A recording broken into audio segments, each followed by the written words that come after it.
You know that feeling in a relationship when the arguments finally die down and this quiet, this calm settles in?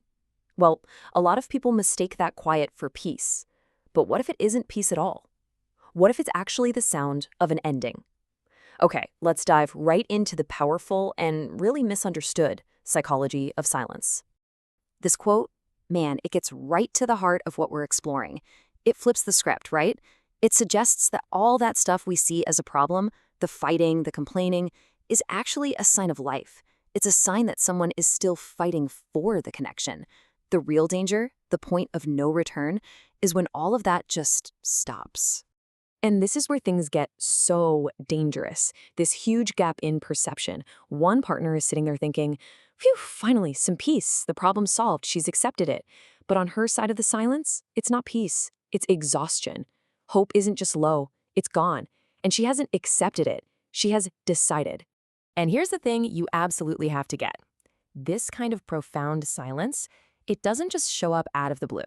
Nope, it's the final destination of a long, slow journey, a journey that we can actually map out. So let's break down that four-stage process step by step. Think of this as a kind of four-stage fade-out, a slow-motion departure from the relationship's emotional core. So here's our roadmap. It goes from expression to escalation to exhaustion, and then finally to exit. Each stage gets you closer to that silent point of no return. In the beginning, everything starts from a place of hope. That's stage one, expression. She communicates. She'll say things like, hey, this hurt my feelings, or I really need this from you. She's open, she's vulnerable, and she genuinely believes her partner is going to listen and that things can get better. But what happens when those initial expressions just hit a wall or get dismissed? Well, she moves to stage two, escalation. The volume literally goes up, the arguments are more frequent, the tears come faster. Now, this is what often gets labeled as drama, right, or being too sensitive. But it's actually a desperate last-ditch effort to be heard. She's fighting for the relationship, not trying to tear it down. And this is the kind of response that just pours gasoline on the fire. Instead of meeting her emotion with empathy, she's met with defense. Phrases like, you're just being too sensitive, don't just ignore the problem, they invalidate her entire reality. They're basically telling her that her feelings are wrong, and that just pushes her even further away. So after all that fighting, after hitting that wall again and again, she enters stage three, exhaustion. And this is probably the most dangerous stage of all, because it's so often mistaken for progress. He might think, oh great, she's finally calmed down. But it isn't calm. It's the quiet of total defeat. She's just tired. Tired of fighting a battle she now believes she can't win. And that leads right into the final stage, the exit. Now she's completely silent. She might still be there physically, making dinner, going to parties, doing the daily routine, but her emotional self, her spirit, it's already packed its bags and walked out the door. This isn't giving up, it's a quiet, final decision that's already been made. Okay, so we've walked through the four stages. But what actually causes this? What are the specific behaviors that build this wall of silence, brick by painful brick? Let's take a look at the habits that cause this kind of breakdown. Yeah, this journey to silence, it doesn't just happen in a vacuum. It's paved with these small, often totally unintentional habits. So what are they? All right, let's unpack these. First up, hearing, not feeling.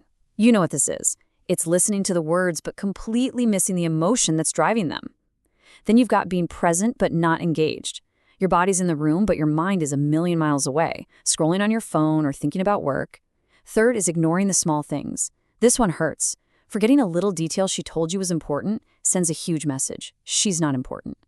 Fourth, invalidating with logic. Oh man, this is a classic.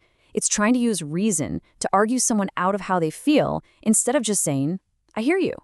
And finally, a pattern of breaking promises, big or small, that just chips away at the foundation of trust until there's nothing left.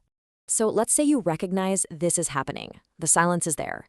Is it game over, or is there a way back? Let's talk about how to go from just being aware of the problem to actually doing something about it.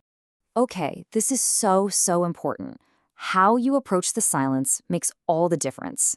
These unhopeful, throwaway questions like, what's wrong? Or is everything okay? They almost always get a one-word answer, nothing. But look at the other side. A statement like, I want to listen without judgment, or your feelings are important to me. That creates a safe space. It doesn't demand an answer. It invites a conversation. So if you want to try and fix this, here's a potential path forward. First, acknowledge the silence for what it is, a red alert, not a relief. Step 2, when she finally does speak, you have to truly listen. Your only job in that moment is to hear her reality, not to defend yourself or offer solutions. Third, and this is the big one, you have to act on what you hear. Apologies are useless if the behavior doesn't change. And finally, step 4, you have to look inward. Honestly ask yourself, was I really here? Was I present in this relationship? But, and this is the hard part, we have to be real about this. Sometimes, by the time that silence really sets in, it actually is too late. The damage might be done. And in those cases, the most loving and respectful thing you can do is to accept her decision and just let go. So, after walking through this whole journey, from that first expression to the final exit, what's the one thing you should really take away from all this? It's this, and it's so simple but so profound. Relationships rarely end because of one big dramatic event. More often, they die a slow death from 1,000 tiny cuts. They wither away from all those small daily moments of not feeling heard, not feeling seen, and not feeling valued. That silence, it's just the total weight of all those moments. And that leaves us with one last question to think about in our own lives.